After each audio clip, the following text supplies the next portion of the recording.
There was once a woman who baked one loaf more than her house needed. Every morning, before the village had opened its eyes, she set that loaf on the cold stone of her windowsill, still warm, still breathing a thin cloud of steam into the dark, for whoever might pass that day on the road with empty hands. She could not have told you why. Her mother had done it, and her mother's mother, in the time before anyone remembered the reason. The bread went out. That was all. It was simply the shape her mornings took. For many years, the one who came was an old traveler, bent low as a question, wrapped in a coat the color of wet earth, his face always turned away toward the long road ahead. He never knocked. He never thanked her.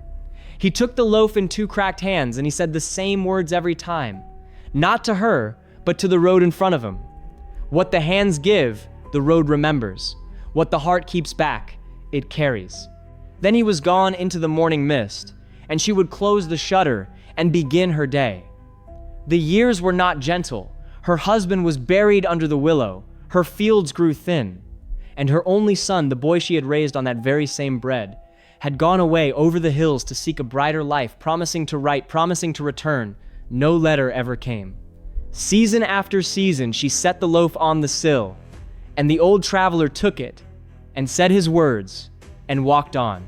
And somewhere inside her, quietly, like rust spreading under paint, a bitterness began to grow.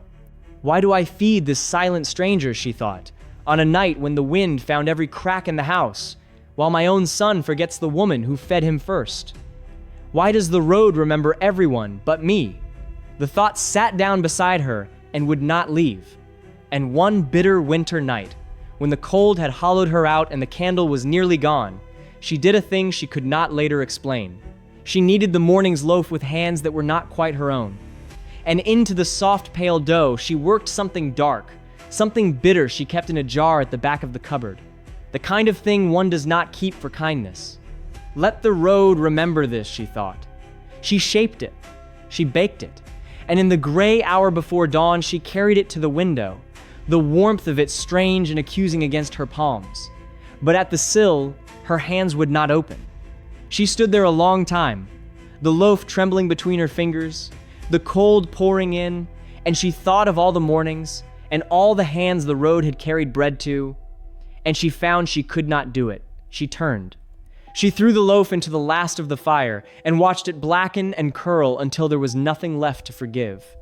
Then, weeping a little, not knowing why, she made another, clean, plain, honest, and set it warm on the sill as the sun came up.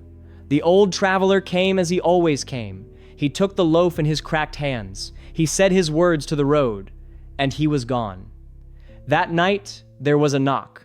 She had not heard a knock at her door in longer than she could count. When she opened it, the rain came in first, and then a figure, thin, swaying, ragged, soaked to the bone, with a face she had carried in her chest for every one of those silent years. Her son. She caught him before he fell. She sat him by the fire. She fed him broth with a shaking spoon, and for a long while he could not speak at all. When at last he could, he told her how the world had not been kind, how his fortune had turned to nothing, how for the last 3 days he had walked home with empty hands and an empty belly, certain he would not make it. "I would have died on the road, mother," he said, staring into the fire. But there was an old man, bent like a question. He had only one loaf of bread, and he broke it, and he gave me half. He said the strangest thing as he walked away. She already knew, but she asked anyway. He said, "What the hands give, the road remembers."